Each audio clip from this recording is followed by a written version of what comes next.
Sir, step back behind the line. I'm standing on a public sidewalk, officer. Am I being detained? Why are you recording us? Because I'm allowed to. Then suddenly, more officers arrive. Voices get louder. One citizen keeps talking. Another reaches into his pocket too fast. An officer moves closer. Someone says, "Turn the camera off." And now what started as a routine public interaction has turned into a constitutional showdown caught entirely on camera. What do you do in that moment? Can officers legally order you to stop recording? Do you have to identify yourself? And what words can protect you from making a bad situation worse? Every video here could save you from a serious mistake one day. Subscribe now so you don't miss what could protect you. Then share this video and drop your opinion below. I want to hear what you think.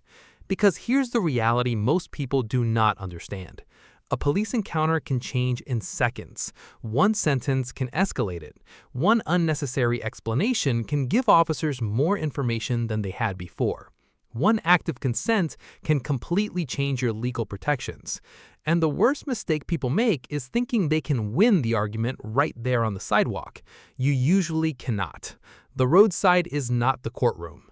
So in this video, we're breaking down exactly what officers are looking for during tense public encounters, the mistakes citizens make under pressure, and the safest phrases to use when things suddenly escalate. First, understand what officers are often trying to establish during these encounters. Control. Not guilt, not innocence. Control. If officers approach you while you're recording in public, asking questions or observing police activity, they may immediately start giving commands to test compliance. Move back. What's your name? What are you doing here? Why are you filming us? And this is where people make the first major mistake. They start over-explaining. No, officer, you don't understand. I'm a constitutional auditor. I saw online that… Stop. The more you talk, the more opportunities you create for contradictions, emotional escalation, or accidental admissions. Instead, keep your responses short and calm. Officer, am I free to go or am I being detained? That sentence matters because it forces legal clarity. If you are free to leave, the encounter may remain voluntary. If you are detained, different legal standards apply. But notice what that phrase does not do. It does not insult the officer. It does not challenge authority emotionally. It simply asks for status.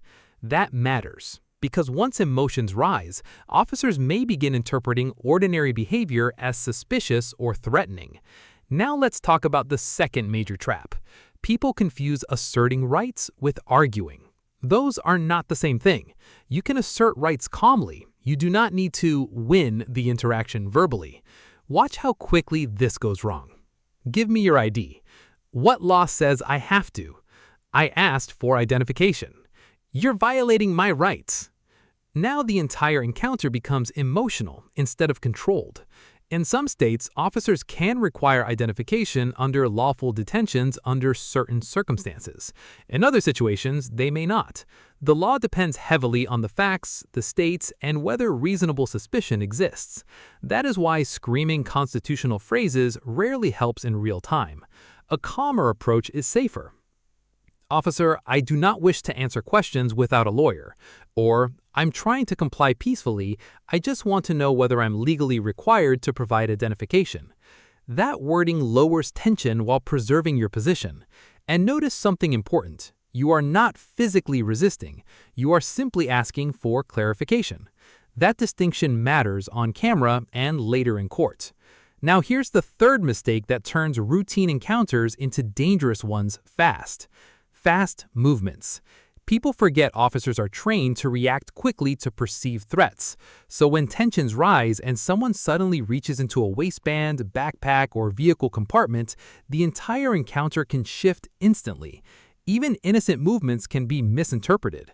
Imagine this exchange. Do you have ID? Yeah, hold on. Then the person suddenly reaches into a pocket while talking over the officer. That is exactly the kind of moment where panic, confusion, or force can suddenly enter the situation. Instead, narrate your actions calmly. My wallet is in my right pocket. I'm reaching slowly. Simple, clear, predictable. You are reducing uncertainty. And if officers begin giving commands, do not mix compliance with argument. That combination creates chaos. One of the most important phrases in tense encounters is this: "I am not resisting, but I do not consent." That sentence can become extremely important later.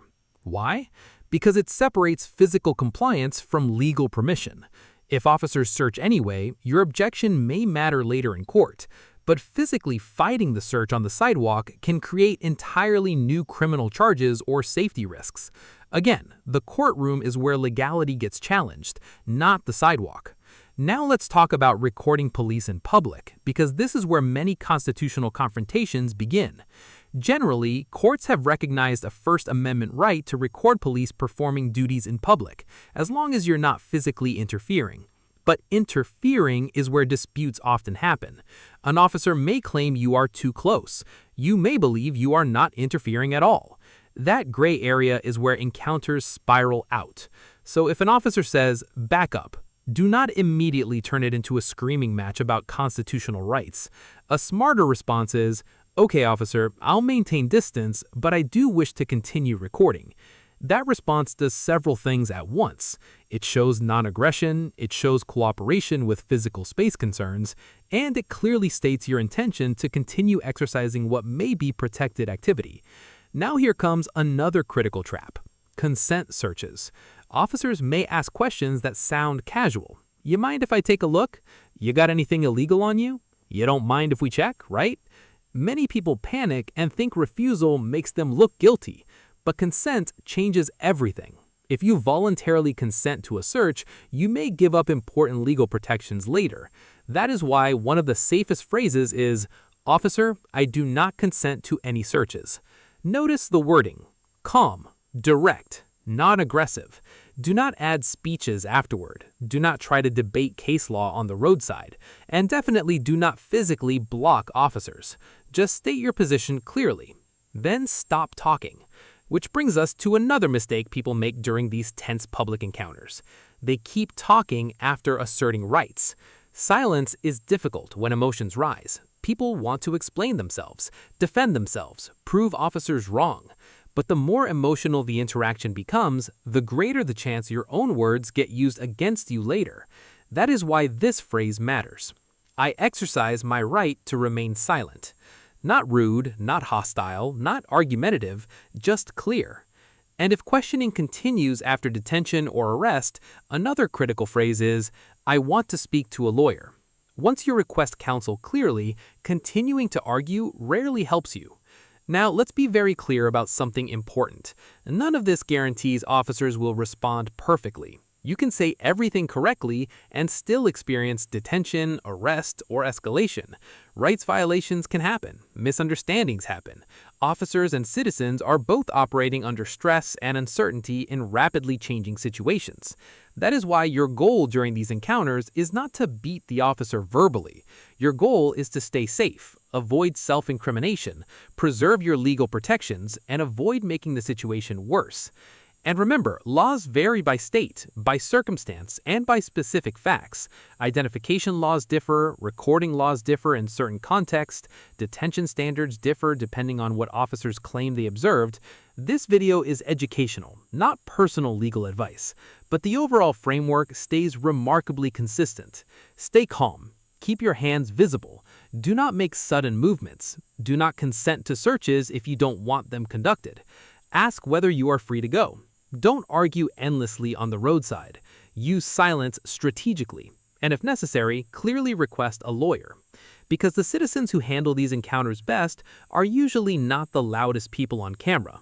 They're the calmest. And in the next video, we're breaking down one of the biggest legal traps during traffic stops. The moment an officer says, "Just step out of the vehicle for me," most people have no idea what changes legally the second that happens.